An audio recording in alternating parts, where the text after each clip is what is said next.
د هرات ولایت د شینډنډ له قرارګاهو څخه چې له ایران سره ګډه پوله لري د امریکایي ځواکونو د غیر مسؤلانه وتل او تر وتلو وروسته یې هلته د ممکنه ناامنیو په تړاو اندېښنې ډېرې شوي دي.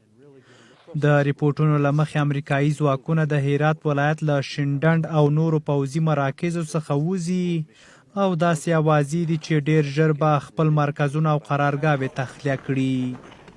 په ملي شورا کې د هرات د خلکو استازي وایي چې دوی افغانستان کې د بهرنیانو د حضور ملاتړي نه دي، خو د هرات له شینډنډ قرارګاهو څخه د بهرنیانو وتل باید مسؤلانه وي او تر وتلو وروسته یې باید هغه سیمې ناامنه نشي.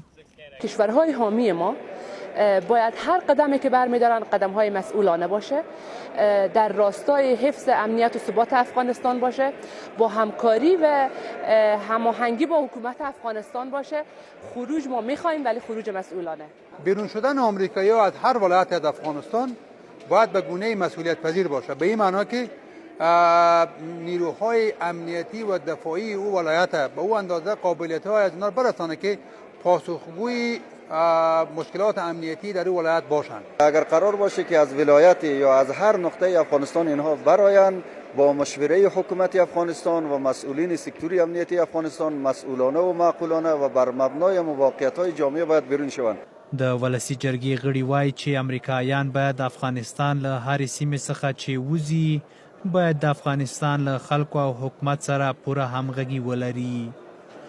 له دې سره په ورته وخت کې شنونکي وایي هرات کې د شرعي حدودو جاري کولو په تړاو د انصاري دارالعلوم امام وروستۍ څرګندونې او تر هغې وروسته شینډنډ کې د حکومت ملاتړي وسلوال ملا ننګیالي په شمول د ملکي خلکو هدف ګرځولو تر شا استخباراتي پلان دی. داسې معلومیږي چې هلته تر کاسې لاندې نیم کاسه ده، داسې معلومیږي چې سناریو بله ده. دا چې څه ده؟ ولې د شینډنډ هوایي ډګر د افغانستان ډېر لوی نظامي ځای دی. د هرات له شینډنډ ولسوالۍ د امریکایي ځواکونو د وتلو په تړاو څرګندونې او تر وتلو وروسته یې هلته د داعش په شمول د افراطي ډلو د حضور په اړه اندېښنې داسې مهال دي چې دغه ولایت له ایران سره اوږده پوله لري او دغه پیښه بې اغېزې نه بلل کیږي.